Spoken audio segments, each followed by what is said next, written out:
Yes spoken ఇంగ్లీష్లో భాగంగా day 19లో as have ఇందులో మనం ఓన్లీ యాజ్ హ్యావ్ కలిగి ఉంటా గురించి తెలుసుకుంటున్నాం.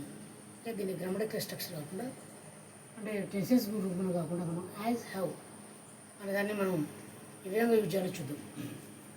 ఇందులో చూసుకుంటే మనకు I we you they, I first person singular, we first person plural, అంటే you and they second and third person plural. అంటే బహువచనాలకు హ్యావ్ అనేది మరియు ఏకవచనాలకు హీ షీ ఇట్ నౌన్కు హ్యాజ్ అనేది ఇక్కడ మనకు హెల్పింగ్ వర్బ్ అనేది రావడం జరుగుతుంది. ఈ విధంగా మనం హెల్పింగ్ వర్బ్ తర్వాత వర్బ్ కాకుండా మనం ఇక్కడ నౌన్గా మనం యూజ్ చేయడం జరుగుతుంది. ఓకే, ఓన్లీ ఇక్కడ సింగులర్ అంతా plural, total singular.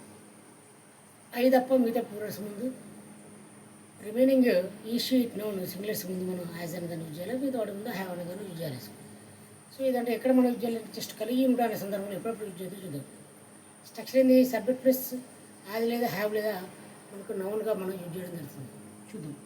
For example నేను కారు కలిగి ఉన్నాను, దాని ఇంగ్లీష్ చెప్పాలంటే ఐ హ్యావ్ ఏ కార్.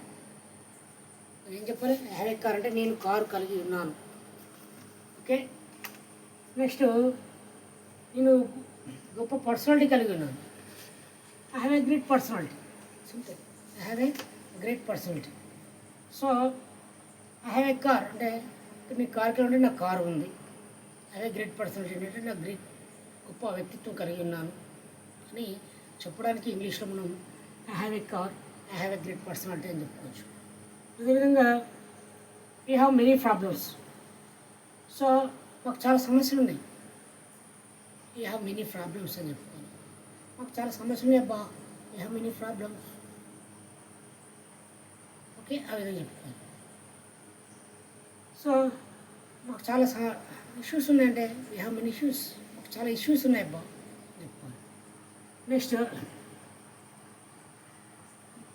నీకు ఒక మొబైల్, నీకు ఒక పెన్ ఉంది. నీకు ఒక పెన్ ఉంది కదబ్బా, యూ హ్యావ్ ఏ పెన్. నీ దగ్గర పెన్ ఉంది కదా, నీ దగ్గర మొబైల్ ఉంది కదా, యూ హ్యావ్ మొబైల్. ఆ విధంగా చెప్పుకోవచ్చు కలిగి ఉంటారు. నెక్స్ట్ వారు విషయానికి వస్తే వారు ఇల్లు కలిగి ఉన్నారు. They have A house. అంటే వాళ్ళు ఇల్లు ఉంది, వాళ్ళకు డబుల్ బెడ్రూమ్ ఎట్లా వచ్చిందంటే వాడు ఆ బెడ్ పెట్టిండి, అవి పెట్టింది. They have house already, already ఇల్లు కలిగింది, మళ్ళీ ఇల్లు వచ్చింది, ఇల్లుకు డబ్బులు పెట్టింది. నెక్స్ట్ వాళ్ళకు మీటింగ్ ఉంది. They have meeting, they have A meeting, వాళ్ళకు మీటింగ్ ఉంది. నెక్స్ట్ అతని వద్ద ఒక పెన్ను ఉంది, ఇంకో పెన్ను ఉంది. అతని వద్ద పెన్ను ఉందంటే యాజ్ ఎ పెన్. అతని వద్ద పెన్ను ఉంది. అతని వద్ద బుక్ ఉంది, యాజ్ ఎ బుక్. అతను బుక్ కలిగి ఉన్నాడు అంటే యాజ్ ఎ బుక్, అతని దగ్గర బుక్ ఉంది అని చెప్పుకోవచ్చు. నెక్స్ట్ ఆమెకు ఇద్దరు బ్రదర్స్ కలిగి ఉంది. ఆమెకు ఇద్దరు బ్రదర్స్ ఉన్నారు అంటే షీ హ్యాస్ 2 brothers. ఆమె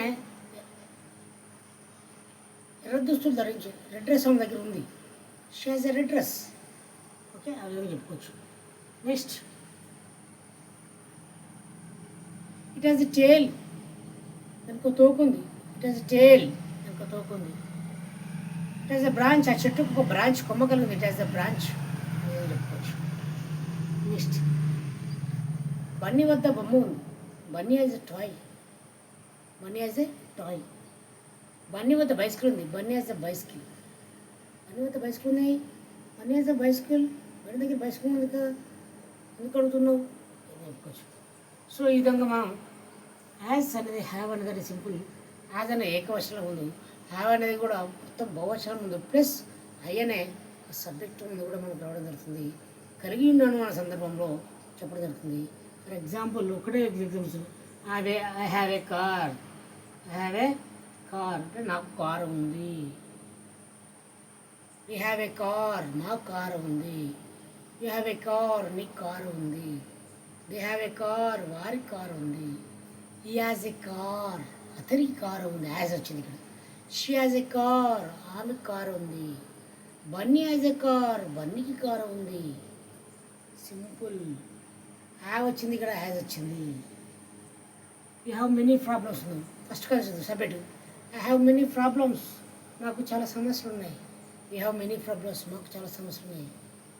యూ హ్యావ్ మెనీ ప్రాబ్లమ్స్. నీకు చాలా సమస్యలు ఉన్నాయి. They have many problems. వారికి చాలా సమస్యలు ఉన్నాయి. ఈ హ్యాజ్ మెనీ ప్రాబ్లమ్స్. అతనికి చాలా సమస్యలు ఉన్నాయి. She has many problems. ఆమెకు చాలా సమస్యలు ఉన్నాయి. Bunny has many problems. బన్నీకి చాలా సమస్యలు ఉన్నాయి. ఈ విధంగా చెప్పుకోవచ్చు. ఓకే, అర్థమైంది కదా? తెలుగు దాని ఇంగ్లీష్లో ఇది ట్రాన్స్లేషన్లో. నెక్స్ట్,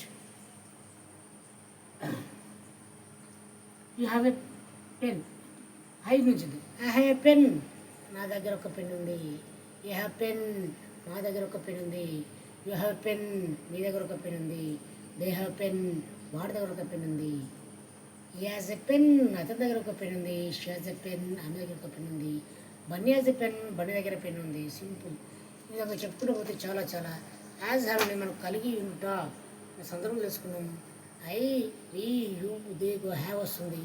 ఈ, షీ, ఇట్ మనకు హ్యాజ్ వస్తుంది. అక్కడ ఉన్న నౌన్ మాత్రం సేమ్ ఉంటుంది. ఫర్ ఎగ్జాంపుల్ మార్కర్ ఉంది.